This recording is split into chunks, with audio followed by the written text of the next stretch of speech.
Hello everyone. आज हम पढ़ेंगे शुक्लगत रोग। शुक्लगत रोग अभी तक हमने उत्तर तंत्र के 3 चैप्टर कर लिए हैं। ये चौथा अध्याय है शुक्लगत रोग विज्ञानियम अध्याय। इसमें क्या क्या इम्पोर्टेंट है वो आज हम देखने वाले हैं। शुक्लगत और कृष्णगत रोग आज हम आज की क्लास में करेंगे। ठीक है। तो शुक्लगत रोग सबसे पहले आपको पता होना चाहिए कि आचार्य सुश्रुत ने कितने बताए हैं, संख्या कितनी बताई है।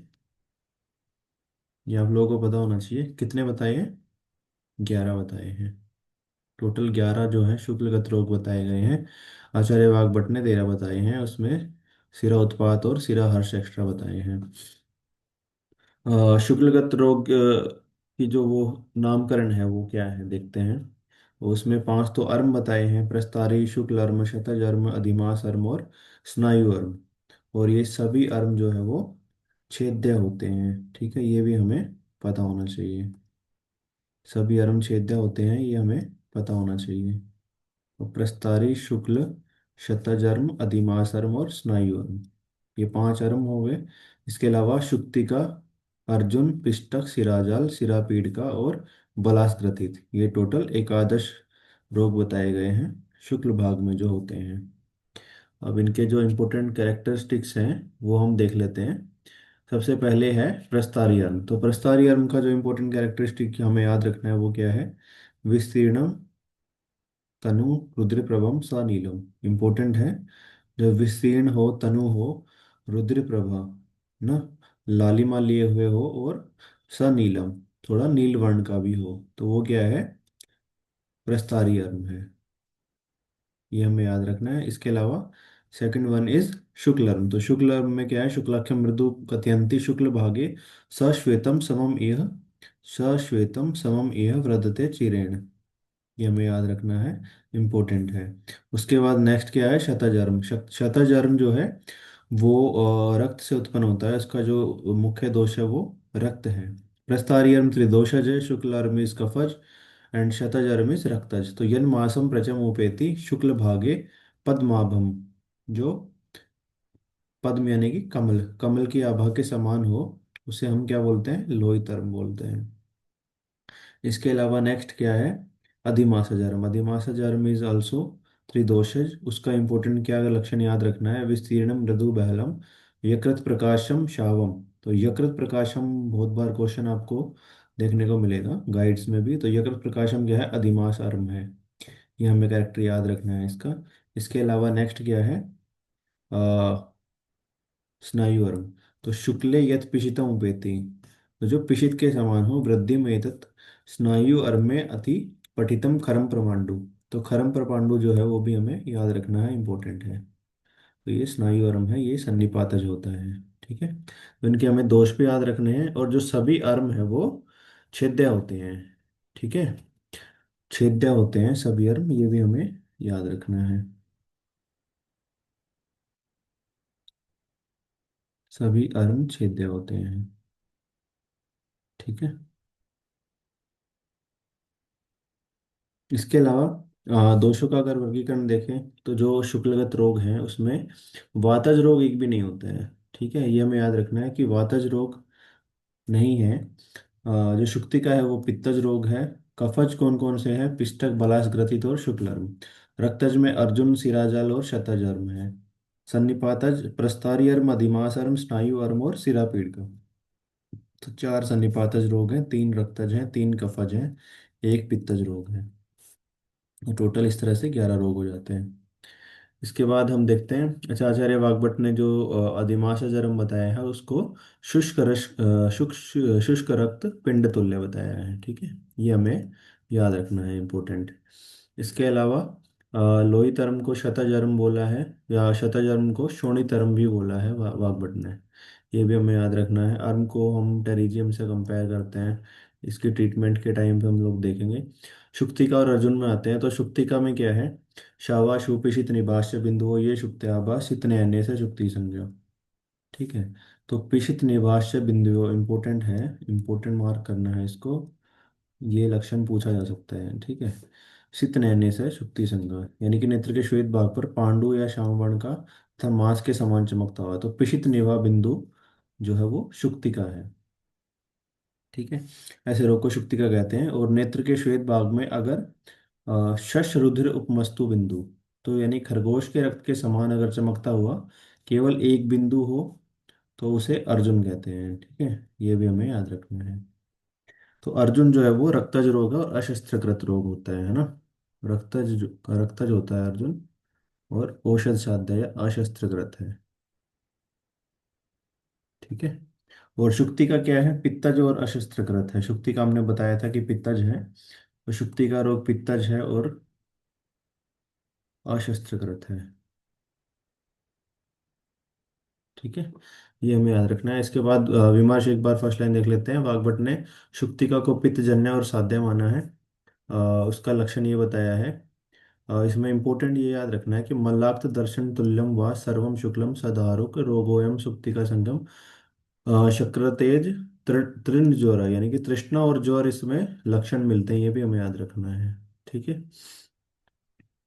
इसके अलावा हम नेक्स्ट देखते हैं। हमने देखा चार रोग जो होते हैं, पिष्टक बलास ग्रथित अर्जुन और शुक्तिका, ये जो है अशस्त्रकृत होते हैं। चार रोग अशस्त्रकृत बताए हैं। ठीक है। बाकी जो है वो छेद्य बताए हैं, पांच अर्म सिराजल और सिरापीड़ का। पिष्टक और सिराजल, अभी पिष्टक देखते हैं। पिष्टक का लक्षण क्या है, तो नाम से ही पता लग रहा है पिष्टक यानी कि चावल की पिष्टि के समान।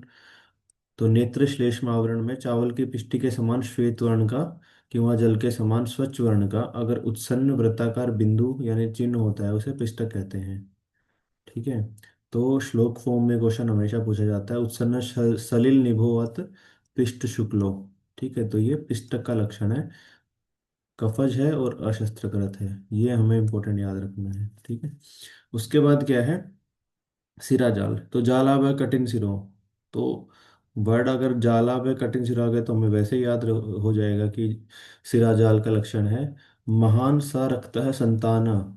तो अगर ये लाइन आ गई, कठिन सिरो महान सा रक्त संतान स्मृति यु जाल संगिकस्तु, तो अगर श्लेष्म नेत्र श्लेष्म आवरण में बड़ी बड़ी या कठिन सिराओं से लाल रंग की जाली के समान इधर उधर फैली हुई रचना बनती है, उसे सिराजाल कहते हैं। ठीक है। तो इसका क्या है, मलाक्ष दर्शन सन्निभा इसका भी लक्षण बोला गया है ना। माधवकर ने इसे कफ और वातजन्य माना है, जबकि आचार्य सुश्रुत ने इसे रक्तज माना है। सुश्रुत ने इसको रक्तज माना है, और ये छेद्य व्याधि है। तो सिराजाल क्या है, रक्तज है और छेद्य है, जबकि सिरापीठ का जो है वो सन्निपातज है। वो हम आगे देखेंगे। ठीक है। तो सिराजाल हमें याद हो गया, जालाब कठिन सिरो महान स रक्त संतान स्मृति इव जाल संज्ञस्तु। ठीक है, ये हमें याद रखना है। उसके बाद हम आते हैं सिरा पीड़िका और बलास ग्रथित। तो सिरा पीड़िका का लक्षण क्या याद रखना है, शुक्लास्थ सित पीड़िका सिरावर्ता। कृष्ण मंडल के पास यदि नेत्र के शुक्ल मंडल में सिराओं से घिरी हुई श्वेत रंग की पीड़िकाएं उत्पन्न हो जाती हैं। ठीक है, उसे क्या कहते हैं, सिरा पीड़िका कहते हैं। इंपॉर्टेंट याद रखना है इसका, शुक्लास्थ सित पीड़िकास्तु सिरावर्तम। उसके बाद बलास ग्रथित का क्या लक्षण याद रखना है, कांशाबो भवती सितेम्बु बिंदु तुल्य। ये ज्यादा इंपॉर्टेंट है, इससे क्वेश्चन बहुत बार आ रखा है। कांशाबो भवती सितेम्बु बिंदु तुल्य स गेयो अमृदु रुजो, अमृदु अरुजो बलासाख्यम। ठीक है। तो बला जो बलास ग्रथित है वो कफज रोग है। ठीक है, वो कफज रोग है, याद रखेंगे कफज रोग है, और ये अशस्त्रकृत है। आचार्य शारंधर ने इसको कफज ग्रंथि नाम दिया है, ये भी हमें याद रखना है। ठीक है, पलाश ग्रथित के स्थान पर उन्होंने कफज ग्रंथि बोला है। कफज रोग है, अशस्त्रकृत रोग है। ठीक है, ये हमें याद रखना है।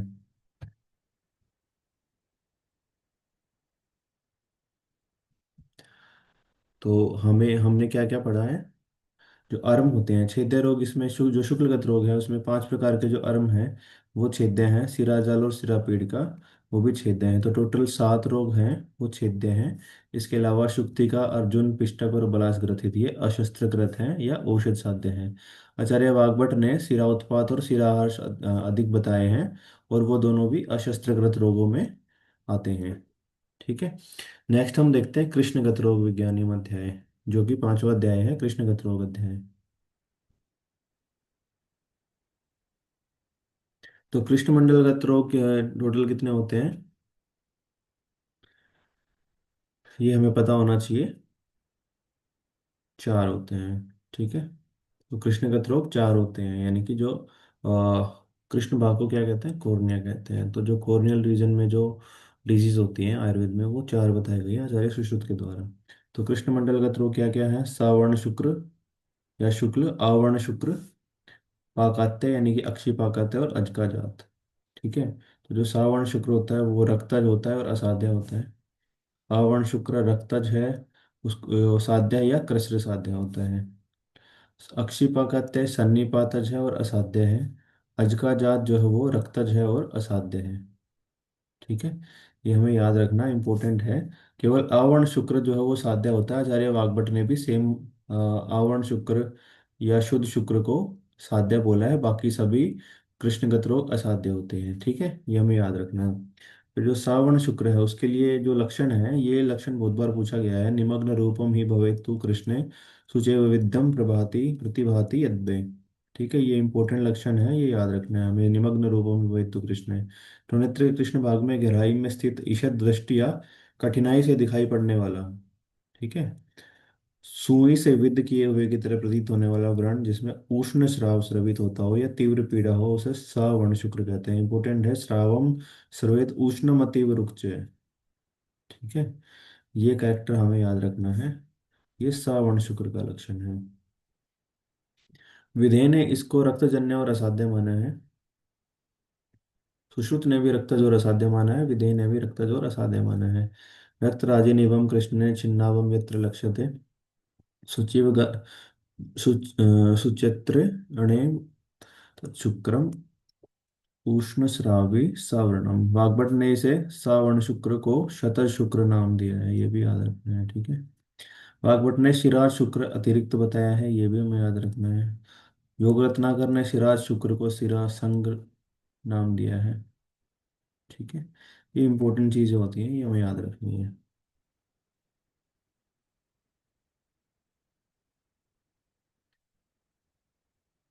उसके बाद साध्य साध्यता की बात की जाए, तो जो सावर्ण शुक्र होते हैं, यहाँ पे आवरण लिखा है, ये सावर्ण शुक्र है। सावर्ण शुक्र या शुक्ल दृष्टि के समीप ना हो, अधिक गहरा स्थित ना हो, जिसमें से अश्रुस्राव होता हो। ठीक है। वेदना से रहित हो और संख्या में दो यानी कि युग्म ना हो, तो वो जो सावर्ण शुक्र होते हैं वो कदाचित ठीक हो सकते हैं। कदाचित ठीक हो सकते हैं अगर ये लक्षण हो तो। किंतु जो सावर्ण शुक्र उस स्थान की धातुओं के विदीर्ण हो जाने से मध्य भाग में छिन्न या छिद्र युक्त हो गया, इंपॉर्टेंट है। विच्छिन्नम, ये असाध्य लक्षण याद रखने हैं। विच्छिन्नम मध्यम पिशित आवर्तम व चलम सिरा आसक्तम दृष्टिकृत द्वित्वगतम लोहितम अंतश्च चिरोत्थितम। ठीक है।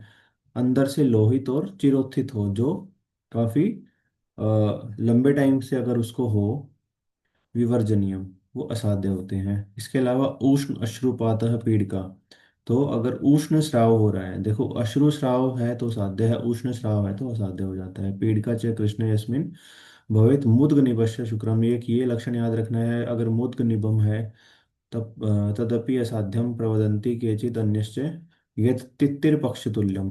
तो क्या क्या लक्षण हो गए जो असाध्य हैं? तित्तिर पक्ष तुल्यम, मुग्ध मुद्ग निभम, उष्ण अश्रु द्वित्वगतम लोहितम अंतश्च चिरोत्थितम, ये असाध्य के लक्षण है। विच्छिन्न मध्यम पिशितावर्तम चलम सिरासक्तम दृष्टि अदृष्टिग्रच्छ। तो यानी कि हिंदी में एक बार देख लेते हैं। दर्शन शक्ति का निरोध करता हो, दो पटलों में आश्रित हो, प्रांत भाग जिसका लाल हो, चिरकालीन हो, गर्म आंसू निकलते हो, उष्ण आंसू निकल रहे हो, है ना, और मूंग के समान आकृति हो, शुक्र तित्तिर पक्ष तुल्य हो, ये असाध्य होते हैं। अष्टांग हृदयकार ने इसे तीनों पटलों के अनुसार इसमें लक्षण बता के उसका विभाजन किया है। उन्होंने बताया कि अगर प्रथम पटलगत है तो साध्य होगा, द्वितीय पटलगत है तो याप्य होगा, और तृतीय पटलगत है तो असाध्य होगा। इंपॉर्टेंट है, मार्क कर लेना। इसके अलावा जो है, नेक्स्ट आते हैं आवर्ण शुक्र। तो आवर्ण शुक्र में क्या बोला है? अभिषण के कारण नेत्र के कृष्ण भाग में जो सफेदी आ जाती है उसे आवर्ण शुक्र कहते हैं। सितम यथा भाति असित प्रदेशे शैंदनात्मकम न अतिरुग अश्रुतम, तो जिसमें पीड़ा या अश्रुस्राव नहीं होता है। इंपॉर्टेंट है, पीड़ा या अश्रुस्राव नहीं होता है, वो आवर्ण शुक्र है। इसमें सफेदी की आभा स्वच्छ पतले मेघ से घिरे हुए आकाश की तरह होती है। ठीक है, विहाय सिवात छगन अनुकारी इंपोर्टेंट लक्षण है। क्वेश्चन आ सकता है, इंपोर्टेंट मार्क करेंगे इसे। तद्वर्णम साध्यतमम वदंती। ये अवर्ण शुक्र साध्य होता है, लेकिन जो अब इसमें भी जो है एक चीज याद रखने की, अगर गंभीर जातम है यानी कि बहुत गहराई में स्थित हो, द्वितीय और तृतीय पटलता की यानी कि वो स्थित हो, आकार में मोटा हो यानी कि बहल हो, चिरोत्थित हो। तो तीन लक्षण याद रखेंगे, गंभीर जातम, बहल और चिरोत्थित। तो अगर ये लक्षण है तो कृष्ण साध्य होता है। तो जो आवर्ण शुक्र है वो साध्य साध्य भी हो सकता है या कृष्ण साध्य हो सकता है। इसके अलावा जो अन्य तीन रोग हैं कृष्ण का, तो वो असाध्य होते हैं। ठीक है। अशोक ने इसे शंखेन्दु आभास बोला है इसमें लक्षण। ठीक है, ये भी हम याद रख लेंगे। नेक्स्ट इज अक्षिपाकात्य। तो अक्षिपाकात्य क्या लक्षण है इसका? संछादते श्वेत निभेन सर्वम दोषेण यस्य असित मंडलम तु। तो जिस रोगी का समग्र कृष्ण मंडल श्वेत सदृश दोष यानी श्वेत आवरण से आच्छादित हो जाए, उसे अक्षिपाकत्य कहते हैं। और ये रोग क्या है? अक्षिकोप से उत्पन्न होता है यानी कि अभिषंध से उत्पन्न होता है। तो ये भी क्वेश्चन आ सकता है कि अक्षिपाकत्य किससे उत्पन्न होता है, ये भी क्वेश्चन इंपॉर्टेंट है। तो अक्षिकोप से उत्पन्न होता है यानी कि अभिषंध से उत्पन्न होता है ये हमें याद रखना है, मोस्ट इंपोर्टेंट मार्क करना है। तीव्र रुजम वदंती, इसमें तीव्र रुझाव भी होती है, ये भी हमें इंपॉर्टेंट मार्क करना है। ठीक है। वाग्भट ने इसमें एक लक्षण बताया, निष्पाव अर्ध दलाकृति। ये भी हम याद रखेंगे, निष्पाव अर्ध दलाकृति। उसके बाद अज का जात है, अजा पुरुष प्रतिमो रुजावान से लोहितो लोहित पिच्छिल अश्रु। अजा पुरुष प्रतिमो यानी कि नेत्र के कृष्ण मंडल को विदीर्ण करके निकलने वाला तथा बकरी की मेंगनी के समान आकृति का, अजा पुरुष के समान नाम से पता लग रहा है अज का जात। तो अजा पुरुष के समान इसमें अ, पीड़ाकारी लाल वर्ण का या कुछ लाल वर्ण के पिच्छिल स्राव से युक्त पदार्थ निकलता है इसमें। तो अजा पुरुष प्रतिमा रुजावान से लोहित, तो लोहित पिच्छिल अश्रु इंपॉर्टेंट है, लोहित पिच्छिल अश्रु। और विदार्यम कृष्णम प्रच्यो अभ्युपेति तद अजका जातम इति व्यवस्थित। ठीक है, तो हमें ये याद रखना है कुछ इंपॉर्टेंट, जैसे इसमें श्री शादी अंजन जो है सावर्ण शुक्र की चिकित्सा में हमें याद रखना है। और इसका पर्याय शूकोदर बताया गया है। चरक ने शीरीष को विषग्ना नाम बोला है, ये मैंने यहाँ पे लिखा हुआ है। ठीक है। विधेय ने भी अजका जात के लिए क्या बोला है? कृष्णे अक्षणो यद भवे शुक्रम छागले विट संप्रभम।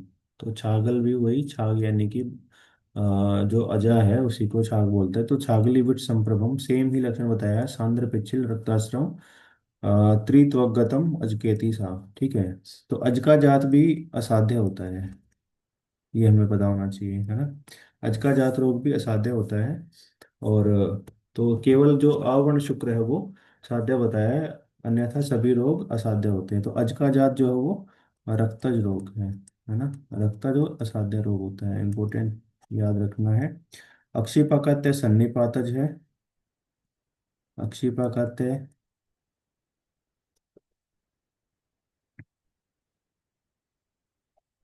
अक्षिपाकत्य सन्निपातज असाध्य है,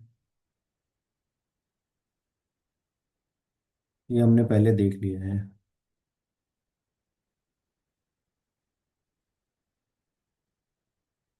ठीक है, आज के लिए इतना ही। 5 चैप्टर हमारे कंप्लीट हो गए हैं, यहाँ तक हम लोग इम्पोर्टेंट मार्क करेंगे, उसको रिवाइज करेंगे। Thank you so much.